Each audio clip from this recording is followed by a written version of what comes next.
L'hiver est la période où la plupart des fermes perdent de l'argent. Les pâturages brunissent, les coûts du foin grimpent et les animaux doivent toujours être nourris.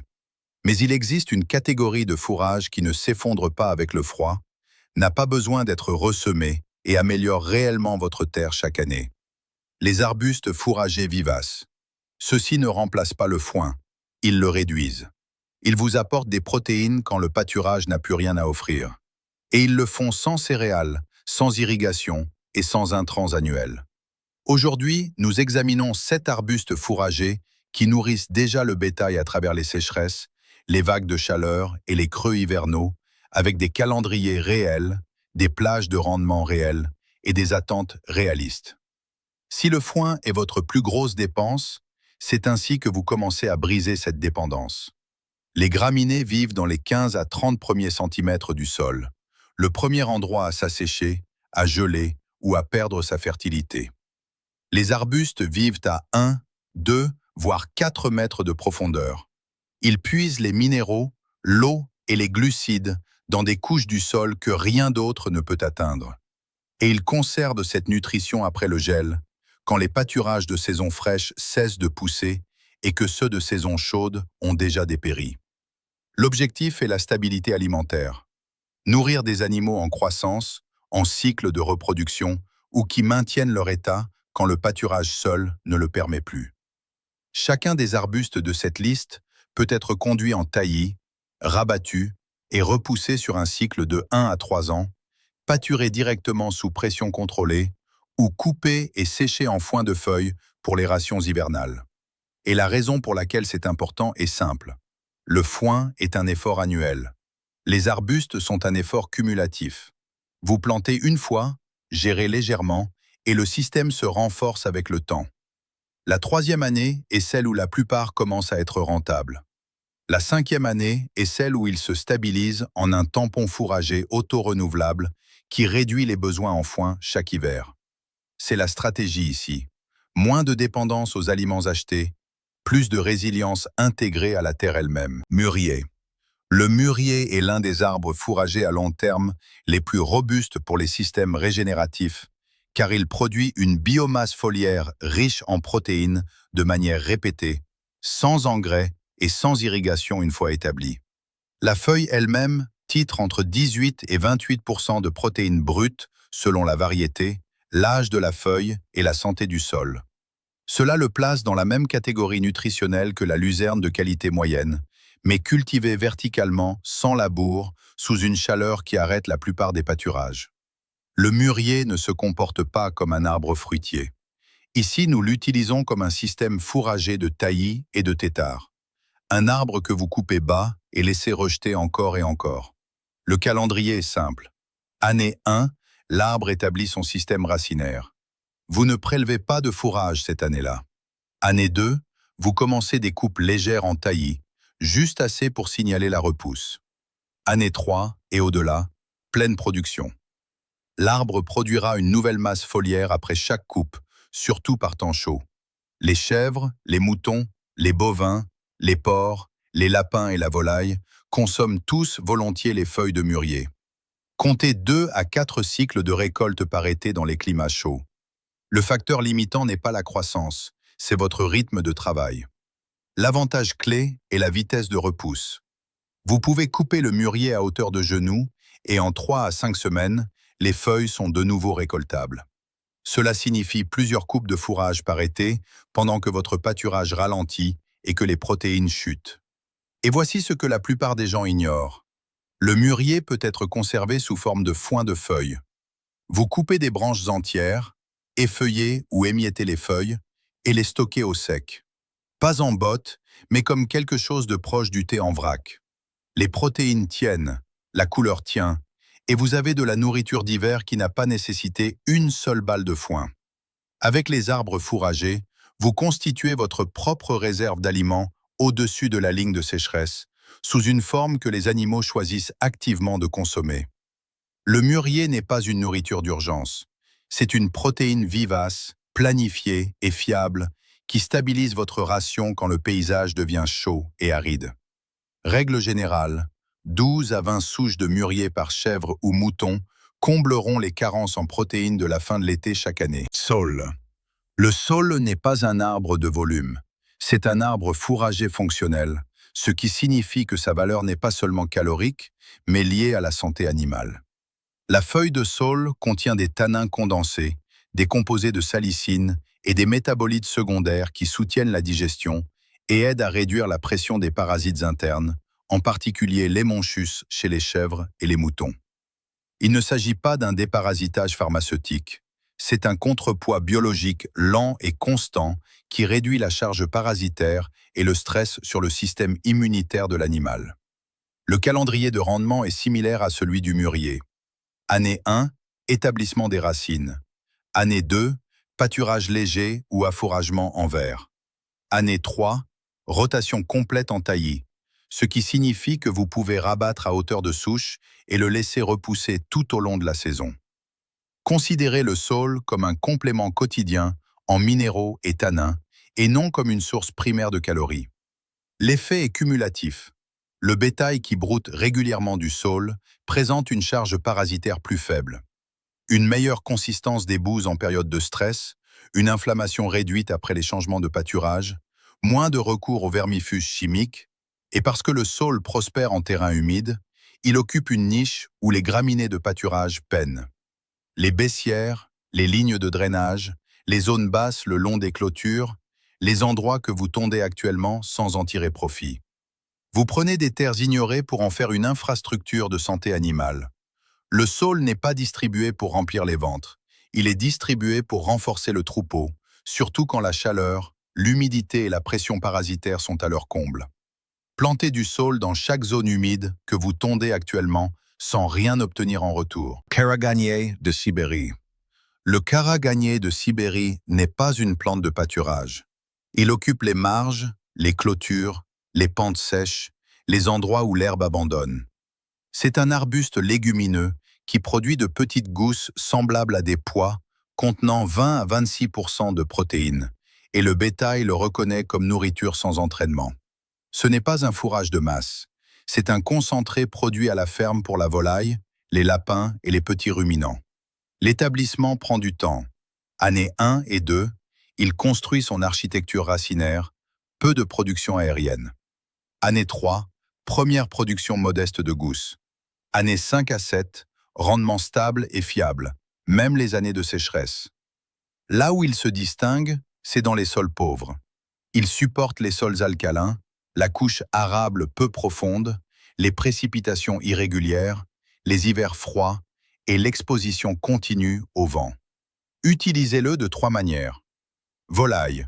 Laissez les gousses tomber et laissez les oiseaux récolter eux-mêmes. Lapin. Coupez les jeunes rameaux pour un broutage riche en fibres. Nourriture d'hiver. Laissez les gousses sécher sur la plante et stockez-les comme du grain. Cet arbuste produit des protéines sans passer par le magasin d'aliments dans des sols où les annuels échouent. Robinier, faux acacia. Le robinier est sûr pour les ruminants, pas pour les chevaux. Le robinier est un arbre qui se comporte comme du fourrage. Lorsqu'il est coupé jeune, avant que les tiges ne durcissent, le taux de protéines des feuilles se situe entre 22 et 30%, ce qui le place dans le même rang nutritionnel que la luzerne de qualité moyenne à supérieure. Sa véritable force est sa repousse. Le robinier se traite en taillis, ce qui signifie que si vous le coupez, il repousse de la souche, plus fort et plus dense. Le calendrier ressemble à ceci. Année 1 à 2, laissez-le s'enraciner, pas de récolte. Année 3, coupe légère ou pâturage contrôlé. Tous les 2 à 3 ans après cela, cycle complet de taillis pour le fourrage de feuilles et le bois. Cela vous donne plusieurs produits à partir d'une seule plante. De l'ombre dans les pâturages stressés par la chaleur, du fourrage de feuilles riches en protéines au pic du creux estival, des piquets de clôture qui durent des décennies en terre, du bois de chauffage qui sèche vite et brûle fort. Dans les systèmes régénératifs, sa valeur n'est pas seulement alimentaire. Il réduit le coût énergétique du pâturage. L'ombre rafraîchit le sol, ce qui équivaut à une évaporation réduite. Les racines stabilisent les pentes et retiennent l'eau. Le cycle de l'azote augmente avec la chute rotationnelle des feuilles. Vous n'utilisez pas le robinier pour remplacer le pâturage. vous l'utilisez pour maintenir des jours de pâturage au calendrier quand l'herbe s'arrête. C'est une résilience sur des décennies, pas une production saisonnière. Plantez en rangs espacés de 3 à 5 mètres et pâturez ou coupez en rotation. Ne les laissez jamais comme des arbres d'ombrage non gérés. Olivier d'automne et gommi. L'olivier d'automne et le gommi ont une réputation, et cette réputation vient de ce qui se passe quand ils sont ignorés. Laissés sans gestion, ils se propagent et sont tout à fait considérés comme une espèce envahissante. Mais ils peuvent présenter certains avantages au sein d'un système de pâturage planifié. Là où la pression de broutage et l'élagage sont routiniers, ils deviennent l'un des tampons contre la sécheresse les plus fiables disponibles. Ces arbustes font 3 choses bien. Ils fixent l'azote au niveau des racines, nourrissant les graminées environnantes. Leurs feuilles accumulent le zinc, le cuivre et le manganèse, des minéraux souvent absents des régimes basés uniquement sur le pâturage. Et le fruit est comestible pour le bétail et pour les humains. C'est une nourriture qui apparaît quand la chaleur arrête tout le reste. Le calendrier compte. Année 2, première fleur. Année 4 et au-delà, fruits et broutage de feuilles constants. La gestion est simple. Gardez-les à l'intérieur de la clôture, pas à l'extérieur. Utilisez le pâturage rotationnel pour contrôler la hauteur et la propagation. Laissez les animaux prendre les feuilles et les nouvelles pousses à la fin de l'été. Quand les pâturages s'épuisent, retirez les animaux et laissez la plante récupérer. Ce n'est pas une plante à cultiver partout. C'est un outil pour les bords de pente, les lisières de broussailles et les coins secs de la ferme où l'herbe cale en premier. Dans les allées gérées, l'olivier d'automne ne remplace pas le pâturage. Il prolonge les jours de pâturage et c'est là que réside toute sa valeur. Si vous ne pouvez pas contrôler la pression de broutage, ne plantez pas ceci. La gestion fait toute la différence entre un outil et un problème. Prunier des sables et prunier chickasaw. Le prunier chickasaw n'est pas une culture de protéines. Sa valeur est la structure, l'architecture physique du paysage. Il forme un fourré bas, assez dense pour briser le vent, projeter de l'ombre et donner au petit bétail un endroit où se déplacer quand le soleil est haut et le pâturage exposé. Les animaux qui disposent d'ombre et de brise-vent pâturent plus longtemps et perdent moins de poids sous le stress thermique. Ce n'est pas seulement un abri, c'est une efficacité alimentaire directe. Quand les moutons, les chèvres et les veaux peuvent s'abriter de la chaleur directe, ils continuent à pâturer plus longtemps. C'est un gain de rendement qui n'apparaît pas sur une analyse de sol, mais il est réel. Le prunier des sables soutient également la nourriture d'hiver de manière discrète. Les bourgeons et les extrémités des rameaux fournissent du broutage au moment le plus froid de l'année. La structure du fourré offre une protection contre les prédateurs pour le jeune bétail, surtout dans les systèmes de parcours libres ou de sylvopastoralisme. Calendrier. Année 1 à 2, établissement. Année 3, l'arbuste commence à former un massif continu. Année 5, il fonctionne comme haie brise-vent, bande d'ombre et corridor pour la faune. C'est une protection du pâturage, pas un volume de fourrage. Cela rend la terre elle-même plus vivable, ce qui est le fondement de tout le reste sur cette liste. Utilisez-le pour créer des corridors de circulation ombragés à travers le pâturage, et non des blocs de broussailles isolés. Système d'allées de sylvopastoralisme en taillis. Le système de nourriture hivernale le plus fiable n'est pas une plante unique. C'est l'aménagement qui permet à plusieurs arbres fourragers de se soutenir mutuellement et de récupérer selon un calendrier. Imaginez des allées alternées. Les rangs n'ont besoin d'être espacés que de 2 à 5 mètres. Pensez à l'espacement d'un verger, pas d'une forêt. Une bande d'herbe ou de pâturage mixte au centre.